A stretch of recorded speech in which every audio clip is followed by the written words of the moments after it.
गोजोन हामलायनायजों लोगोसे नोंथांमोनखौ गोदान खौराङाव बरायबाय। अन्नानै नोंथांमोना बे रादाबखौ जोबजासे नायलां।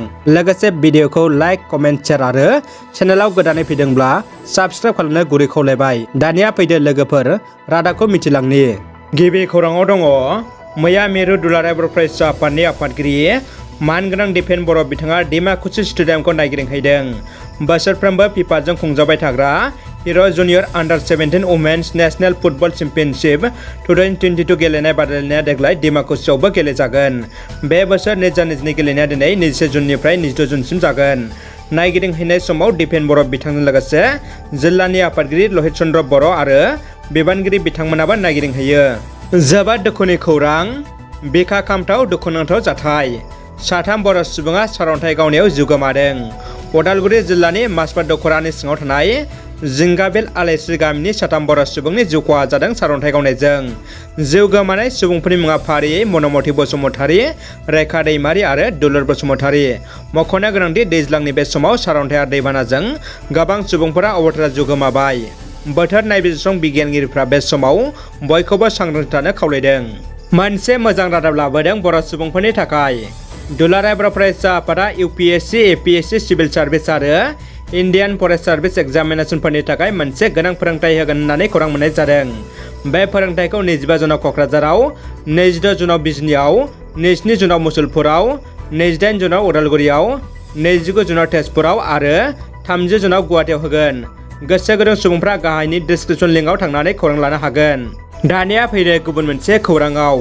समबाराव चिरां जिल्लानि बासुगावआव मोनसे जाफेरै जाथाय सोमजिदों। पुलिसनि मेगनावनो दायनिगिरिखौ रायजो राजाफ्रा रामदुलाय होदों। साथाम गथ' गोनां आइजोखौ पिस्तल दिन्थिना रेप खालामनायनि दायाव ओनसोलनि थागिबि रायजो राजाफ्रा दायनिगिरिखौ गाग्लोबदों। रायजो राजाफोरजों बुजानाय रेपिस्टखौ क'क्राझार जिल्लानि सीतामारी गामिनि बाहुरुल मण्डल उर्फे हले होनना मिथिनो मोननाय जादों। जाथायनि बागै मिथिनो मोननाय बायदिब्ला चिरां जिल्लानि बासुगाव पुलिस थानानि सिङाव थानाय पुटियापारा गामियाव फिसाय गैयै समाव खाबु लानानै बाहुरुल मण्डल उर्फे हलेया साथाम गथ' गोनां आइजोखौ पिस्तल दिन्थिना जिनाहारि खालामदोंमोन।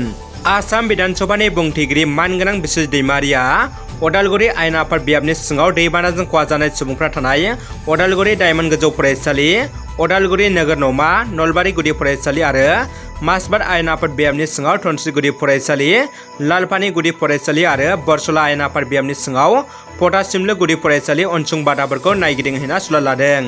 बिथाङा नांगौ राहाफोरखौ आजावनो थाखाय बिफानारि मावख'ग्राफोरखौ खावलायो जाहाथे दैबानाजों लोमसावजानाय सुबुंफोरनो गोख्रै हेफाजाब होनो हायो बिनि थाखाय। दुखुनांथाव खौरां, ट्रेननि जाब्रबथायजों सासे सेंग्रानि जिउ खहा। गसाइगावनि सौथारायाव गिख्रंथाव ट्रेन जाब्रबथाय। मैया फुङाव खारबाय थानाय ट्रेननिफ्राय गोग्लैनानै सासे सेंग्रानि जिउ खहा जायो। थैनाय सेंग्राया धुबरी जिल्लानि बिलासिपारा गवालेश्वरनि थागिरि निजाम आली होनना मिथिनो मोनो। दानिया फैदो जोबथा खौराङाव। नवजित नार्जारीखौ फेजेननो गेदेर खैसार। बर' फिसा JTBनि DID लिटिल मास्टार सिजन 5आव बादायना फाइनालाव सौहैनो हानाय नवजित नार्जारीनि सायाव प्रतिदिन टाइम असमिया टिभि चेनेलआ नंखाय खौरां फोसावदों। प्रतिदिन टाइमनि फोसावनाय नवजितनि फट होनाय नाम्बारखौ गोरोन्थि फोसावदों। बे समाव बयबो सांग्रां जा।